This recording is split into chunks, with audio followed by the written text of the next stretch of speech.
ఇప్పుడు సుమతి బిడ్డలారా, దేవాతి దేవుడు మనల్ని ఎంతగానో కాచి కాపాడి మనల్ని ఇప్పటి వరకు సజీవాలు అక్కడ వచ్చినందుకు దేవుని స్వంతం చెల్లిద్దాం. హల్లెలూయా, హల్లెలూయా.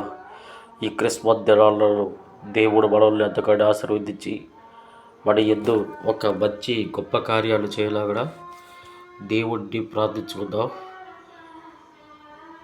రాబోయే నూతన సంవత్సరం గురించి కూడా మనము ప్రార్థన చేసుకుందాం.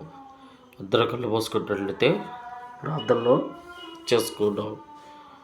పరిశుద్ధమైన తండ్రి, నీకు శుద్ధుల సత్రాలయం ఇక్కడే గడిచిన కాలవత్త మమ్మల్ని కాచి కాబట్టి నీకు శుద్ధుల తండ్రి.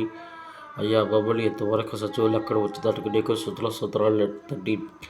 అయ్యా, సంవత్సరం మొదలుకొని అయ్యా ఈ సంవత్సరం ముగింపు వరకు మమ్మల్ని మీరు కాచి కాపాడుతానికి నీకు శుద్ధులు తండ్రి. అయ్యా, రాబోయే 2026 సంవత్సరంలో కూడా మీరే మాకు తోడుగా ఉండబడి అయ్యా మా పరిచయంలోడు సంఘ పరిచయంలోడు ఎంతమంది అయితే సంఘాల ద్వారా అయ్యా నీ వాక్యాన్ని బోధిస్తున్నారు వాళ్ళు కూడా మీరు దీవించండి. నీకు శుద్ధులు. అయ్యా, రాబోయే సంవత్సరం ఎటువంటి ఇబ్బందులు ఉన్నా, ఇబ్బందులు లోటుపాట్లు ఉన్న, ఆరోగ్య సమస్యలు ఉన్న వాటి నుంచి మమ్మల్ని తొలగించండి. నీకే శుద్ధులు. అయ్యా, ఈ కొన్ని దినాల్లో మేము ఈ సంవత్సరాన్ని ముగించుకుని వెళ్ళిపోతుండగా అయ్యా మీరే మాకు తోడుగా ఉండండి. అది గడవలసిన సంవత్సరాల్లో కూడా మీరే మాకు తోడుగా ఉండబడి యేసు పరిశుద్ధ నామములో అడిగి వేడుకుంటాం తండ్రి. ఆమేన్, ఆమేన్, ఆమేన్. అందరికీ నమస్కారము. మనందరికీ తెలిసిన విషయమే, ఇంకా మనము కొన్ని రోజుల్లో క్రిస్మస్ వేడుకకు వెళ్ళబోతున్నాం. వెళ్ళబోయే ముందు మనము కొన్ని వాక్యాలు ఎన్నో నేర్చుకుంటాం. అంటే సంఘాల ద్వారా, ఆదివారాలు సంఘాల ద్వారా మనము ఎన్నో ఉన్నాం. చాలామంది ఈ క్రిస్మస్ దినాల్లో సెమీ క్రిస్మస్ పేరుతో చాలామంది వాక్యోపదేశాలు చెబుతూ ఉంటారు. వాటన్నిటిని మనం వింటున్నాము, మనం చూస్తున్నాము, వెళ్తున్నాం, పాల్గొంటున్నాం. దూరం నుంచి కూడా చాలామంది పాస్టర్లు వచ్చి క్రిస్మస్ యొక్క సందేశాన్ని అందించటం అనేది కూడా మనం చూస్తున్నాము. ఈ ఎమ్మెల్యేలు కానీ, ఎంపీలు కానీ ఎవరైనా సరే, అది పెద్దవాళ్ళు, రాజకీయ నాయకులు, వాళ్ళు కూడా వచ్చి క్రిస్మస్ గురించి కొన్ని మాటలు చెప్పటం కూడా మనం ఎంతగానో చూస్తున్నాం. వీళ్ళు చెప్పారని కాదు, కానీ మనము దేవునిని నమ్ముతున్నామా లేదా అనేది మనము తెలుసుకోవాలి. క్రిస్మస్ అంటే చాలామందికి ఒక ఆట, ఒక పాటలాగా ఉంటుంది. వాక్యాన్ని పక్కన పెట్టేసి పిల్లల చేత డ్యాన్సులు వేపిస్తున్నారు. క్రిస్మస్ పాటలకి డ్యాన్సులు వేపించడం తప్పని నేను అనట్లేదు, కానీ బైబిల్ ప్రకారం అలాంటి డీజే బాక్సులు పెట్టి డ్యాన్సులు వేపించడం సరైన పద్ధతి కాదు అనేది నా ఉద్దేశం. కాబట్టి అర్థం చేసుకోండి. సౌండ్ బాక్సులు పెట్టి ఎక్కువ సౌండ్ బాక్సులు పెట్టి ఏదో స్టార్లు కట్టి, ఏదో నక్షత్రాలు కట్టి, ఒక చెట్టుని తీసుకొచ్చి ఆ చెట్టుకు అలంకరణ చేసి ఇదే క్రిస్మస్ చెట్టు అని చెప్పి, అదేవిధంగా ఒక క్రిస్మస్ తాత అని చెప్పేసి ఒక డ్రెస్ ఎర్రటి వస్త్రం వేసుకొని ఒక మహానికి మాస్క్ పెట్టుకొని ఇతన్ని క్రిస్మస్ తాత అని చెప్పటం సరైన క్రిస్మస్ అనిపించుకోదు. ఇది బైబిల్ ప్రకారంగా అనిపించుకోద్దు.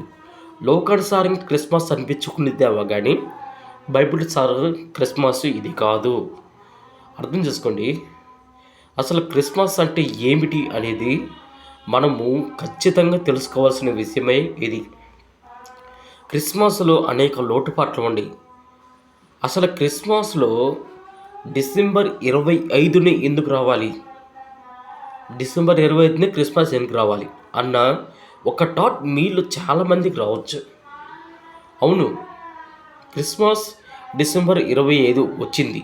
అసలు ఎందుకు వచ్చింది? అసలు బైబిల్లో కూడా డిసెంబర్ 25 క్రిస్మస్ అని రాసి లేదు. యేసుక్రీస్తు వాడు పుట్టాడు అని రాస్తుందే కానీ పలానా నెల, పలానా తారీఖు అని ఎక్కడ కూడా పలానా సంవత్సరం అని కూడా ఎక్కడ రాసి లేదు. రాయకపోయినా మనం ఏం చేస్తున్నామంటే డిసెంబర్ 25నే జరుపుకుంటున్నాం. అసలు క్రిస్మస్ డిసెంబర్ 25ని ఎందుకు జరుపుకుంటారు అన్నది మనం ఆలోచిస్తే, కామన్గా మనకి బైబిల్లో కామన్గా ఒక మాట రాయబడింది. అది ఏంటి అంటే శీతాకాలంలో అని ఖచ్చితంగా రాయబడింది. అంటే శీతాకాలం ఏంటి అంటే మనకి అర్థమైందే కాలం చలికాలం. శీతాకాలం అనగా చలికాలము. ఆ చలికాలంలో యేసుక్రీస్తు వాడు పుట్టాడు అంటే నవంబర్ కాదు, జనవరి కాదు, డిసెంబర్ కాదు, జనవరి కాదు, ఇక్కడ ఫిబ్రవరి. ఈ 4 నెలలు మనకి ఖచ్చితంగా చలికాలమే. అవునంటారు కదంటారా? మరి ఈ 4 నెలల్లో నవంబర్ వదిలేసి, జనవరి వదిలేసి, ఫిబ్రవరి వదిలేసి ఒట్టి డిసెంబర్ని యేసుక్రీస్తు వారు పుట్టాడు అని ఎందుకు జరుపుకుంటున్నారు అన్న ఆలోచన మీకు రావచ్చు. కానీ బైబిల్ డిసెంబర్ 25 ఎక్కడ చెప్పనే లేదు. కానీ జరుపుకుంటున్నాం. ఎందుకో తెలుసా? ఒక శాస్త్రవేత్త, గ్రీకు దేశానికి చెందిన ఒక శాస్త్రవేత్త బైబిల్ చదివి ఆ బైబిల్ అనుసారంగా ఉన్న వాటిని అన్వయించుకొని ఆయన ఒక డేట్ అంటూ పిక్ చేసేసాడు. యేసుక్రీస్తు వారు ఒక డేటు పుట్టాడు అని ఒక డేట్ పిక్ చేసేసాడు. అంటే ఆయన ఊహకు వచ్చిన డేట్నే ఆయన పిక్ చేసేసుకున్నాడు. ఆయన ఊహించి చెప్పిన డేటు డిసెంబర్ 25. అంతే. డిసెంబర్ 25ను ఊహించుకొని డేట్ చెప్పేసేసి, ఇగో ఈ 25వ తేదీన ఆయన పుట్టాడు అని ఒక వార్త ప్రపంచం మొత్తము వ్యాపించేలా చేశాడు. అందుకని అప్పటి నుంచి మనము డిసెంబర్ 25 అని మనము జరుపుకుంటూనే ఉంటున్నాం. కానీ యేసుక్రీస్తు వారు ఎప్పుడు పుట్టాడో కూడా మనకి స్వస్థత లేదు. కానీ యేసుక్రీస్తు వారు పుడతాం న్యాయం, యేసుక్రీస్తు పుడతాం నిజం. అది కూడా చలికాలంలో పుడతాం నిజం. మరే గర్భవతి అవుతాం నిజం. అంత నిజమే కాదంట్లా. కానీ 25న పుట్టాడు అనేది కొంచెం ఆలోచించవలసిన విషయాలు.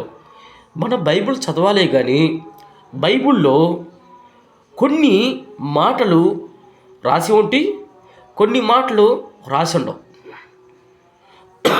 అదేంటండి?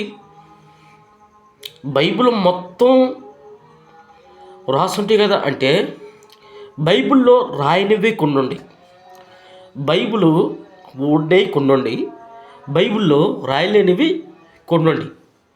అర్థం చేసుకోండి. మనము బైబిల్లో రాసినవే చూస్తున్నాం తప్ప బైబిల్లో రాయనే కొన్ని ఉండి అవి ఇప్పటి వరకు బయట పెట్టలేదు. ఎవ్వరు కూడా బయట పెట్టలేదు. బైబిల్లో కూడా రాయనివి బయట పెట్టలే. ఒకవేళ అవి బయట పెడితే మనం దేవుణ్ణి నమ్మేవాళ్ళం కాదు. ఎందుకంటే నిజం తెలుసుకోవాలండి. మనిషి అంత అవగాహన లేకపోతే అంతే. సింపుల్గా బైబిల్ మొత్తం రాశారనుకోండి, అంటే యేసుక్రీస్తు వారి పుత్రుతో సహా, యేసుక్రీస్తు వారి మరణంతో సహా మొత్తం రాశారనుకోండి, మనకి ఆలోచించే అవసరం లేదు. ప్రతి ఒక్కడు పాస్టర్ అవుదామనే చూస్తాడు. ప్రతి ఒక్కడు బైబిల్ పట్టుకుంటాడు. ప్రతి ఒక్కడు నేను యేసుక్రీస్తు పెట్టినే, తండ్రి పెట్టింది అని చెబుతాడు. అలా అని బైబిల్లో కొన్ని పదాలు కూడా రాసి లేవు. అవి మన అవగాహనకే వదిలేసాడు. మన అవగాహన అంటే మన ఊహ రకంగా మనము ఆలోచిస్తూ చెబుతూ ఉంటాం. కొంతమంది దైవసేవకులకు కూడా తెలియదు ఏమని, యేసుక్రీస్తు వారు ఎప్పుడు పుట్టాడో, ఏ తేదీన పుట్టాడో, ఏ టైంలో పుట్టాడో, లేదంటే ఏ సంవత్సరంలో పుట్టాడో, ఏ నెలలో పుట్టాడో కూడా కొంతమంది దైవసేవకులకు కూడా తెలియదు. అలా అని నాకు తెలుసని నేను చెప్పట్లా, నాకు కూడా తెలియదు. అయినా కానీ ఈ డేట్లో మనం జరుపుకుంటున్నామంటే ఇది చాలా సంతోషకరమైన వార్త. సంతోషకరమైన వార్త కాబట్టి మనము జరుపుకుంటున్నాం.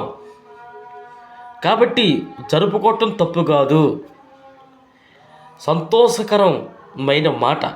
ఒక తల్లి ఒక కుమారుని కనినప్పుడు ఎలా అయితే సంతోషపడుతుందో, ఒక తల్లి ఒక కుమారుని కానీ కుమార్తెను కానీ కనినప్పుడు ఎలా సంతోషపడుతుందో, అలా మనము సంతోషించాల్సిన వార్త ఈ క్రిస్మస్ అనేది నేను స్పష్టంగా మీకు చెబుతున్నాను. అదేవిధంగా మనం చూడండి, యేసుక్రీస్తు వారు ఈ లోకానికి వచ్చాడు. అసలు ఎందుకు వచ్చాడు అన్న వార్తను మనము తెలుసుకోవాలండి. ప్రతి ఒక్కరూ ఖచ్చితంగా తెలుసుకోవాల్సిన మాటలు కాబట్టి అది రెండవ వీడియోలో మనము తెలుసుకుంటాం. కాబట్టి ఎవరు కూడా ఈ మిస్ కాకండి. రెండవ వీడియోలో యేసుక్రీస్తు వారు ఎందుకు వచ్చాడు ఈ లోకానికి అనేది మనము తెలుసుకుంటాం, ఖచ్చితంగా తెలుసుకుంటాం. కాబట్టి ఇద్దరు చూడండి ఆ వీడియో కోసం.